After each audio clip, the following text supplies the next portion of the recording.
México para 2024 destinó el 3.6% de su Producto Interno Bruto, mientras que Estados Unidos en ese mismo periodo lo destinó en 13.2%, una diferencia del doble, sin contar que la diferencia de presupuestos es incluso aún mayor.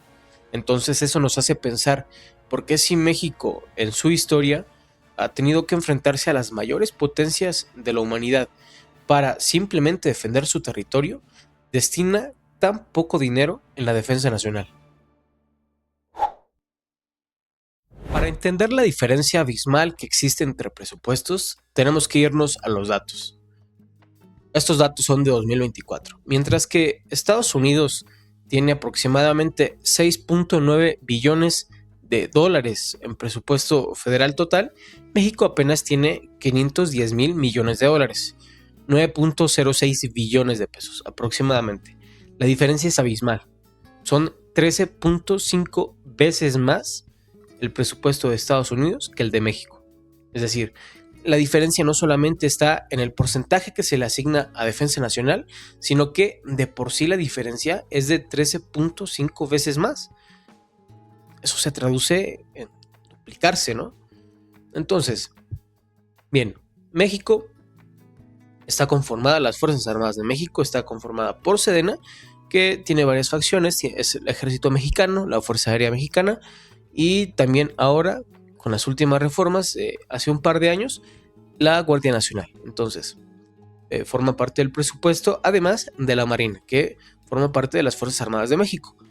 El presupuesto total de todas las Fuerzas Armadas de México son de 331.3 mil millones de pesos, lo que equivale a 18.6 mil millones de dólares, 3.65% del presupuesto federal.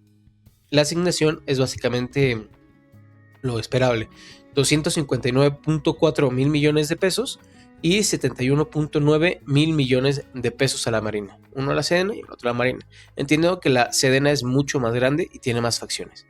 Mientras que Estados Unidos tiene 910.7 mil millones de dólares en presupuesto. Es el 13.2% del presupuesto federal, pero la diferencia es abismal. Estados Unidos gasta 49 veces más en defensa que México. Pero no solamente es el gasto total, sino que en cuanto nos vamos a lo diario, a lo que se gasta todas las Fuerzas Armadas de México por día, es igual abismal la diferencia.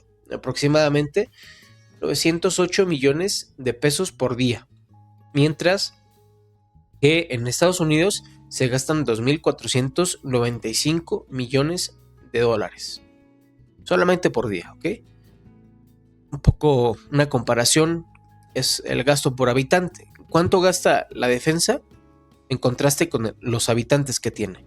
Mientras que México gasta 142 dólares por persona al año, Estados Unidos gasta 2.719 dólares por persona al año, 19 veces más por habitante. Entonces, un poco la diferencia es muy grande. Bien, mientras que solo la defensa de Estados Unidos es 1.8 veces más, no solamente que el presupuesto de defensa de México, es 1.8 veces más que el presupuesto total de México. Es decir, si contamos defensa, si contamos salud, si contamos educación, si contamos pago de deudas, si contamos absolutamente todo lo que gasta México, se quedaría incluso en 1.8 veces más, 910 mil millones de dólares contra 510 mil millones de dólares. Presupuesto total de México contra presupuesto de defensa de Estados Unidos. La diferencia es absoluta. Un dato que es incluso muy importante o más importante que los que le acabo de dar es en qué está repartido este gasto de defensa. Y es que también debemos entender que no todo es compra de armas, es pago de salarios. El mantener un ejército en sí mismo, cuando lo expandes, es un gasto constante. Es decir, tienes que modernizar, tienes que pagar ingenieros, tienes que pagar mantenimiento, tienes que pagar muchas cosas que se ven traducidas en un aumento radical del presupuesto. Por eso cuando un país usualmente decide ampliar su ejército, ampliar los horizontes que más o menos explora su ejército, piensa mucho en esto a largo plazo. ¿Por qué? Bueno, porque en Estados Unidos el 38% del presupuesto total es únicamente en mantenimiento y en lo que tiene que ver con hacer estable o mantener estable el funcionamiento de sus ejércitos, de la Marina, del Ejército, de la Guardia Nacional. Todo lo que tiene que ver con la defensa de su soberanía es el 38% del presupuesto mantener. Y eso es un gasto muy importante. Y también, obviamente, debemos que pasar por entender y analizar que Estados Unidos no es un país que únicamente se defina como un país protector a su territorio, protector a sus límites territoriales, sino que trata de extender su poder y su alcance a nivel global. Está en Medio Oriente, está en Europa, tiene bases en Asia, tiene bases en Europa, Medio Oriente, tiene incluso bases en América. América entendiendo el continente, ¿no?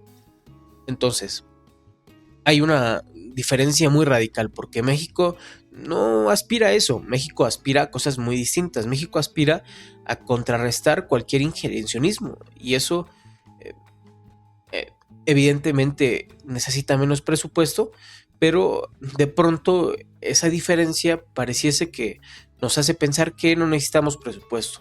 Y es justo lo contrario. México necesita mucho presupuesto para mantener el control territorial del país. ¿Por qué? Bueno, principalmente porque tenemos una de las fronteras más grandes y es curiosamente una de las más peligrosas porque entran y salen cuando quieren los americanos. Lo podemos ver hemos podido ver en los últimos meses, ¿no?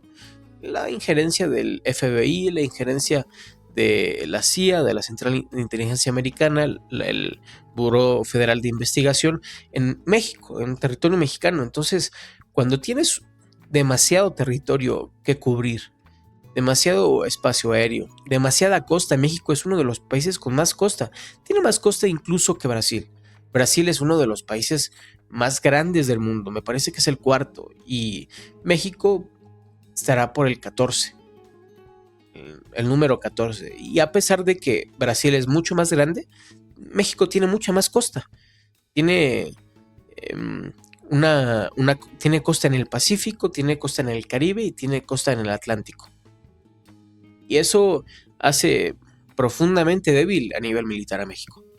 Hace que se necesite más Marina Armada, hace que necesite más logística, más tecnología, más capacidad militar, más capacidad aérea y muchas cosas que México no tiene, en verdad. Entonces, un poco esta es una reflexión de entender y de exigir, no solamente entender, sino que exigir de que es una cuestión existencial, no es un capricho de un par de personas que quieran que se modernice el ejército, que quieran que se consigan ciertas cosas, que quieran que se compren armas, simplemente es una cuestión existencial, es cuando, si es que llega a pasar algo, ojalá que no, si es que llega a haber un conflicto, si es que llega a haber una necesidad de utilizar las Fuerzas Armadas para defender nuestro país, al final del día quienes van a fallecer van a ser los elementos del ejército que se estarán descuidando por no comprar y por no modernizar el ejército, que se estarán mandando como carne de cañón por no modernizar el ejército, por no invertir en él. Entonces es algo que debemos que pensar y que debemos que exigir al gobierno. Muy cierto es también que el momento político y el momento específico de México y de la región es un poco complicado porque Estados Unidos ciertamente no es un país, no es el tipo de país que quiera vecinos armados, que quiera vecinos con capacidades que se le salgan del control, ¿no? Y tendríamos que plantear una estrategia de cuál va a ser nuestra doctrina militar, de cuál es el camino de nuestra tecnología, si es que queremos nosotros crear la nuestra, si es que queremos comprar, a quién comprar, porque usualmente las que compramos en el norte tienen candados tecnológicos, tienen candados de capacidades, tienen candados de versiones, nos venden lo menor en tecnología, lo que lo más obsoleto, lo más costoso, lo que no funcionó. Todo eso nos lo venden. Entonces debemos entender que parte de la soberanía que nosotros pretendemos, buscamos o creemos que requerimos está en la tecnología, está en invertir en ingenieros, está en armar alianzas entre la Secretaría de Defensa Nacional y el Politécnico y las universidades y los ingenieros y toda esta rama de inteligencia, de tecnología, de creación de conocimiento, que es lo único que nos puede salvar como país, porque nadie va a venir a luchar por nosotros, nadie va a venir a construir por nosotros, nadie nos puede ayudar. Estamos solos porque casualmente tenemos como vecino incómodo a uno de los más poderosos de la historia, y es una lucha que nunca va a terminar, por lo menos no en un corto plazo, y mucho más por las medidas y por la hostilidad del norte. Entonces tenemos que entender que la única forma de salir de ese hoyo, de salir de esa situación, es a través únicamente de tecnología, de invertir, de crear universidades capaces, de crear conocimiento, de crear inteligencia simplemente. Y eso depende de nosotros, porque podemos exigir, debemos exigir.